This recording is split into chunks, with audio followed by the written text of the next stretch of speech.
December ತಿಂಗಳಲ್ಲಿ 21ನೇ ತಾರೀಕಿಗೆ ನಮ್ಮ ಕರ್ನಾಟಕ ರಕ್ಷಣಾ ವೇದಿಕೆ ರಾಜ್ಯಾಧ್ಯಕ್ಷರು ಸನ್ಮಾನ್ಯ ಟಿ ಎನ್ ನಾರಾಯಣಗೌಡರ ನೇತೃತ್ವದಲ್ಲಿ ಏನು ರಾಜ್ಯಾದ್ಯಂತ ಕನ್ನಡ ನಾಮಫಲಕವನ್ನು ಅಳವಡಿಸಬೇಕೆಂದು ಏನು ಹೋರಾಟ ಹಮ್ಮಿಕೊಳ್ಳಲಾಗಿತ್ತು. ಆ ಹೋರಾಟದಲ್ಲಿ ನಮ್ಮ ಕನ್ನಡದ ಹುಲಿಗಳಿಗೆ 57 ಹುಲಿಗಳಿಗೆ ನಮ್ಮ ರಾಜ್ಯದ ಸನ್ಮಾನ್ಯ ಟಿ ಎನ್ ನಾರಾಯಣಗೌಡರಿಗೆ ಬಂಧಿಸಲಾಗಿತ್ತು. ಅದಕ್ಕೆ ನಿನ್ನೆ ತಾನೇ ಆ ಜೈಲಿಂದ ಬಿಡುಗಡೆ ಆದ ನಂತರ ಕರ್ನಾಟಕ ರಕ್ಷಣಾ ವೇದಿಕೆ ವಿಜಯಪುರ ಜಿಲ್ಲಾ ಅಧ್ಯಕ್ಷರಾದ ಸನ್ಮಾನ್ಯ MC ಮೊಲ್ಲಾ ಅವರು ಹಾಗೂ ಹಿರಿಯ ಉಪಾಧ್ಯಕ್ಷರಾದಂಥ ಸನ್ಮಾನ್ಯ ಮಾದೇವರಾಜು ಅವರು ಇವತ್ತು ವಿಜಯಪುರ ನಗರಕ್ಕೆ ಆಗಮಿಸಿದ್ದು ಅವರಿಗೆ ಎಲ್ಲ ಕರ್ನಾಟಕ ರಕ್ಷಣಾ ವೇದಿಕೆ ಪದಾಧಿಕಾರಿಗಳು, ವಿವಿಧ ಪ್ರಗತಿಪರ ಸಂಘಟನೆಗಳು, ಕನ್ನಡದ ಅಭಿಮಾನಿಗಳು ಭವ್ಯವಾದ ಸ್ವಾಗತವನ್ನು ಕೋರಲಾಗಿದೆ.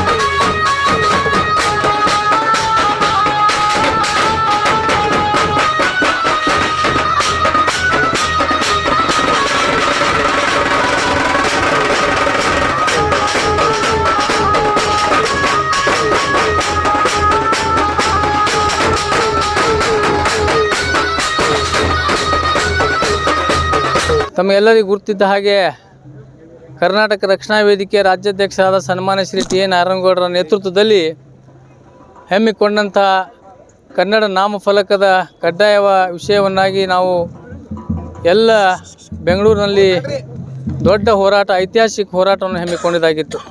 ಆ ಹೋರಾಟದಲ್ಲಿ ನಾವು ಇಡೀ ರಾಜ್ಯದ ಮೂಲೆಯಿಂದ ಕಾರ್ಯಕರ್ತರು ಬಂದಿದ್ದರು, ಆ ಹೋರಾಟದಲ್ಲಿ ಪಾಲ್ಗೊಂಡಿದ್ದರು. ಆದಾಗ್ಯೂ ಕೂಡ ಅಲ್ಲಿ ಸ್ವಲ್ಪ ಸಣ್ಣ ಪುಟ್ಟ ಘಟನೆಗಳು ಆಗುವ ಸಹಜ. ಅಂಥ ಒಂದು ಸಂದರ್ಭದಲ್ಲಿ ಇವತ್ತು ಸರ್ಕಾರ ನಮ್ಮ ಹೋರಾಟಕ್ಕೆ ಮತ್ತು ಕನ್ನಡ ಪರ ಸಂಘಟನೆಗಳಿಗೆ ಹಕ್ಕು ತಿಕ್ಕುವಂಥ ಕೆಲಸವಂತೂ ಮಾಡಿದ್ದು. ಆ ವಿಷಯದಲ್ಲಿ ಇವತ್ತು ಕನ್ನಡ ನಾಮಫಲಕ ಕಡ್ಡಾಯ ಅಂಥೇಳಿ ಸರ್ಕಾರ ಪದೇ ಆದೇಶ ಹೊರಡಿಸಿದ್ರು ಕೂಡ ಎಲ್ಲಿಯಾದರೂ ಕೂಡ ವ್ಯಾಪಾರಸ್ಥರಾಗಲಿ ಇನ್ನಿತರ ಎಲ್ಲ ನಾಮಫಲಕಗಳಲ್ಲಿ 60% ಏನು ಕನ್ನಡದ ಭಾಷೆ ಅಳವಡಿಸಬೇಕಾಗಿತ್ತು. ಯಾರೂ ಇದು ಇರಲಾರ್ದೆ ತಮ್ಮ ವ್ಯಾಪಾರದ ಆಗಲಿ ಅಥವಾ ಇನ್ನಿತರ ನಾಮಫಲಕಗಳಲ್ಲಿ ಇಂಗ್ಲೀಷ್ ಮತ್ತು ಇತರ ಭಾಷೆಗಳಿಗೆ ಭಾಳ ಮುಖ್ಯ ಕೊಟ್ಟಿದ್ದರು. ಅದಕ್ಕಾಗಿ ಇವತ್ತು ಕರ್ನಾಟಕ ರಕ್ಷಣಾ ವೇದಿಕೆಯ ರಾಜ್ಯಾಧ್ಯಕ್ಷ ಟಿ ಎನ್ ನಾರಾಯಣಗೌಡರ ನೇತೃತ್ವದಲ್ಲಿ ಒಂದು ಐತಿಹಾಸಿಕ ಹೋರಾಟ ಮಾಡಿ ಇಲ್ಲಿ ಕರ್ನಾಟಕದಲ್ಲಿ ಕನ್ನಡಿಗರಿನ ಸಾರ್ವಭೌಮ, ಇಲ್ಲಿ ಕನ್ನಡ ಭಾಷೆಗೆ ಆದ್ಯತೆ ಸಿಗಬೇಕು, ಹೆಚ್ಚಿನ ರೀತಿಯಲ್ಲಿ ಕನ್ನಡ ಭಾಷೆಯಲ್ಲಿ ಮಾತಾಡುವಂಥ ಆಗಬೇಕು ಮತ್ತು ನಾಮಫಲಕಗಳಲ್ಲಿ ಕಡ್ಡಾಯವಾಗಿ 60% ಏನಾದ ಅಳವಡಿಸ್ಕೊಳ್ಳುವಂಥ ಕೆಲಸ ಆಗಬೇಕಂತೇಳಿ ಒತ್ತಾಯಪೂರ್ವಕವಾಗಿ ನಾವು ಇವತ್ತು ಹೋರಾಟ ಮಾಡಿದ್ರಿಂದ ಇವತ್ತು ಕರ್ನಾಟಕ ರಕ್ಷಣಾ ವೇದಿಕೆಯ ಸನ್ಮಾನ್ಯ ಶ್ರೀ ಟಿ ಎನ್ ನಾರಾಯಣಗೌಡ ಹೋರಾಟಕ್ಕೆ ಇವತ್ತು ಜಯ ಸಿಕ್ಕಿದೆ. ಯಾಕೆಂದರೆ ಸರ್ಕಾರ ಈ ಕರವೇ ಹೋರಾಟಕ್ಕೆ ಮಣಿದು ಮೊನ್ನೆ ಏನದ 60% ಏನದ ನಾಮಫಲಕಗಳಲ್ಲಿ ಕಡ್ಡಾಯವಾಗಿ ಅಳವಡಿಸ್ಕೊಳ್ಬೇಕಂತ ಹೇಳಿ ಒಂದು ಸುಗ್ರೀವಾಜ್ಞೆಯನ್ನು ಮಾಡಿದ್ದೆ. ಅದಕ್ಕಾಗಿ ಸರ್ಕಾರಕ್ಕೆ ಕೂಡ ಕರವೆಯಿಂದ ಅಭಿನಂದನೆ ಸಲ್ಲಿಸ್ತೇವೆ. ಅದಕ್ಕಾಗಿ ಇವತ್ತು ಆ ಒಂದು ಹೋರಾಟದಲ್ಲಿ ಒಂದು ಸಣ್ಣ ಪುಟ್ಟ ಘಟನೆಗಳು ಆಗುವ ಸಹಜ. ಅಂಥ ಒಂದು ಸಂದರ್ಭದ ಅವಕಾಶವನ್ನು ತಗೊಂಡು ಸರ್ಕಾರ ಮತ್ತು ಪೊಲೀಸ್ ಅಧಿಕಾರಿಗಳು ನಮ್ಮ ಕರವೇ ರಾಜ್ಯಾಧ್ಯಕ್ಷ ಟಿ ಎನ್ ನಾರಾಯಣಗೌಡರಿಗೆ ಮತ್ತು ಪ್ರಮುಖ ಕಾರ್ಯಕರ್ತ 52 ಜನ ಕಾರ್ಯಕರ್ತರಿಗೆ ಇವತ್ತು ಪರಪ್ಪನಗರ ಬೆಂಗಳೂರಿನಲ್ಲಿರುವಂಥ ಪರಪ್ಪನ ಜೈಲಿನಲ್ಲಿ ನಮಗೆ ಇಟ್ಟಿದ್ದರು. ಆದರೂ ನಾವು ಕನ್ನಡಕ್ಕಾಗಿ, ಕನ್ನಡ ನಾಡಿಗಾಗಿ, ಈ ಜಲಕ್ಕಾಗಿ, ಭಾಷೆಗಾಗಿ ಯಾವತ್ತೂ ಇಂಥವು ವರ್ಷಗಟ್ಟಲೆ ಕೂಡ ನಮಗೆ ಜೈಲು ಶಿಕ್ಷೆ ಕೊಟ್ಟರು ಕೂಡ ನಮಗೆ ಯಾವ ಥರದ್ದು ನಾವು ಬಗ್ಗುವಂಥ ಪರಿಸ್ಥಿತಿ ಅಥವಾ ಕುಗ್ಗುವಂಥ ಪರಿಸ್ಥಿತಿ ಮಾಡೋದಿಲ್ಲ. ಸರ್ಕಾರಗಳು ಏನಾದರೂ ಯಾವುದೇ ಪಕ್ಷದ ಸರ್ಕಾರ ಬಂದರೂ ಕೂಡ ಕನ್ನಡ ಪರ ಸಂಘಟನೆಗಳಿಗೆ ಒಂದು ಕುಗ್ಸುವಂಥ ಕೆಲಸ ಮಾಡ್ತಾರೆ, ಬಗ್ಗಿಸುವಂಥ ಕೆಲಸ ಮಾಡ್ತಾರೆ. ಆದರೆ ನಮ್ಮ ಟಿ ಎನ್ ನಾರಾಯಣಗೌಡರ ನೇತೃತ್ವದಲ್ಲಿ ಇವತ್ತು ಕನ್ನಡ ಪರ ವಿಶೇಷವಾಗಿ ಕರ್ನಾಟಕ ರಕ್ಷಣಾ ವೇದಿಕೆ ಏನು ಸೇನಾನಿಗಳು ಇವತ್ತು ಯಾವುದೇ ಒಂದು ಬಗ್ಲಾರದೆ, ಯಾವುದೇ ಒಂದು ಭಯ ಪಡಲಾರದೆ ಇವತ್ತು ನಾವು 14 ದಿವಸ ಪರಪ್ಪನಗರ ಜೈಲಿನಲ್ಲಿ ಇಟ್ಟು ನಮಗೇನದ ಮೊನ್ನೆ ಬೆಳಿಗ್ಗೆ ನಮಗೆ ಬಿಡುಗಡೆಗೊಳಿಸಿದರು. ಅದಕ್ಕಾಗಿ ಇಂಥ ಸಾಕಷ್ಟು ಯಾವುದೇ ಒಂದು ಭಯಕ್ಕೆ, ಯಾವುದೇ ಒಂದು ಅಂಜಲಾರದೆ ಇವತ್ತು ಜೈಲು ಶಿಕ್ಷೆ ಆಗಲಿ ಅಥವಾ ಇನ್ನಿತರು ಇಂಥ 100 ಕೇಸ್ಗಳು ಬಿದ್ದರೂ ಕೂಡ ಇವತ್ತು ಕರ್ನಾಟಕ ರಕ್ಷಣಾ ವೇದಿಕೆ ನಾರಾಯಣಗೌಡ ನೇತೃತ್ವದಲ್ಲಿ ಯಾವ ಕಾರ್ಯಕರ್ತರು ಹಿಂದೆ ಸರಿಯುವುದಿಲ್ಲ. ಈ ಕರ್ನಾಟಕದಲ್ಲಿ ಕನ್ನಡಿಗರ ಸಾರ್ವಭೌಮ, ಎಲ್ಲ ಭಾಷೆ, ನೆಲ ಮತ್ತು ಜಲಕ್ಕೆ ನಾವು ಯಾವತ್ತೂ ಕೂಡ ಭದ್ರಾಗಿರ್ತೇವೆ ಅಂತ ಈ ಸಂದರ್ಭ ಹೇಳಿಕ್ಕೆ ಇಚ್ಛೆ ಪಡ್ತೇನೆ. ನಾವು 14ನೇ ದಿವಸ ಬಂದ್ವಿ. ಇಲ್ಲ, ವ್ಯವಸ್ಥೆ ಅಂದ್ರೆ ಏನಿಲ್ಲ, ಯಾರು ಅಲ್ಲಿ ಏನದ ಕೈದಿಗಳು ಯಾವ ರೀತಿ ಇರ್ತದೆ ಅದ್ರ ಪ್ರಕಾರ ವ್ಯವಸ್ಥೆ. ಹೋರಾಟಗಾರ ಅದು ಹೋರಾಟಗಾರ ಅಂದ್ರೆ ಇರ್ತಾ ಅಲ್ಲಿ ಒಂದು ಕ್ವಾರಂಟೈನ್ ಇತ್ತು, ಅಲ್ಲಿ ಇದು ಮಾಡಿದ್ರು. ಆದರೂ ಕೂಡ ಯಾವುದೇ ಒಂದು ಅಲ್ಲಿ ವ್ಯತ್ಯಾಸ ಇರಲಿಲ್ಲ ಅಷ್ಟೇ ಸರ್. ಆದರೆ ಈಗ ನೀವು ಬಿಜೆಪಿ ಸರ್ಕಾರ ಹಿಂದಿದ್ದು ಸರ್, ಆವಾಗ ಅಂದ್ರೆ ಕನ್ನಡ ಬಗ್ಗೆ ಹೋರಾಟ ಆಗಿಲ್ಲ ಸರ್. ಈ ಕಾಂಗ್ರೆಸ್ ಸರ್ಕಾರ ಬದಲಿ ನೀವು ಕನ್ನಡ ಇಲ್ಲ, BJP ಸರ್ಕಾರದಲ್ಲಿ ಇದ್ದಾಗೂ ಕೂಡ ನಾವು ಸಾಕಷ್ಟು ಸಲ, ಯಾಕಂದರೆ ಸರ್ಕಾರ ಅವಾಗೂ ಕೂಡ ಅದು ಕಾಯ್ದೆ ಮಾಡಿತ್ತು, ಆದರೆ ಅದು ಸುಗ್ರೀವಾಜ್ಞೆ ಮೂಲಕ ಯಾವ ಸರ್ಕಾರ ಕೂಡ ಇಂಪ್ಲಿಮೆಂಟ್ ಮಾಡಿದ್ದಿಲ್ಲ. ಅದಕ್ಕಾಗಿ ಇದು ಎಷ್ಟೇ ಹೋರಾಟ ಮಾಡಿದ್ರು ಕೂಡ ಸರ್ಕಾರ ಮತ್ತು ವ್ಯಾಪಾರಸ್ಥರಾಗಲಿ ಇನ್ನಿತರ ನಾಮಫಲಕಗಳಲ್ಲಿ ಕನ್ನಡ ಕಡ್ಡಾಯ ಆಗಿದ್ದಿಲ್ಲ.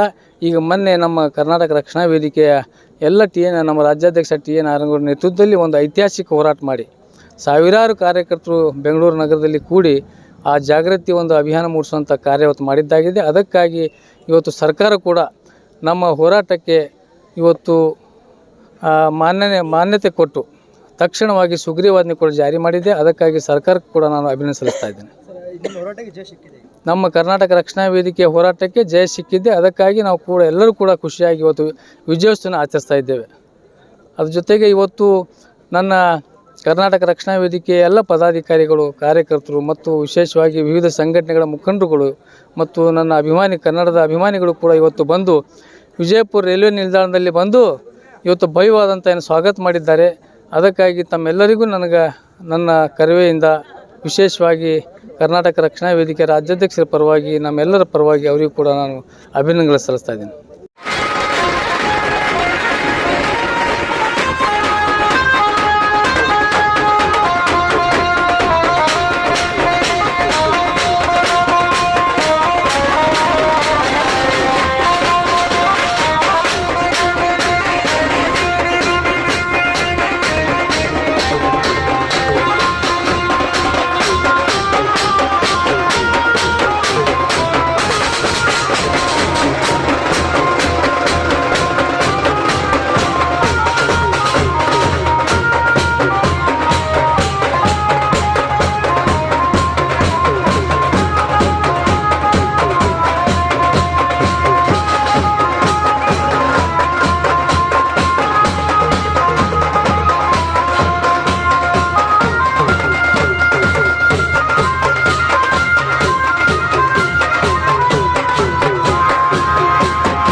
आपके अपने चैनल बीजापुर समय के साथ।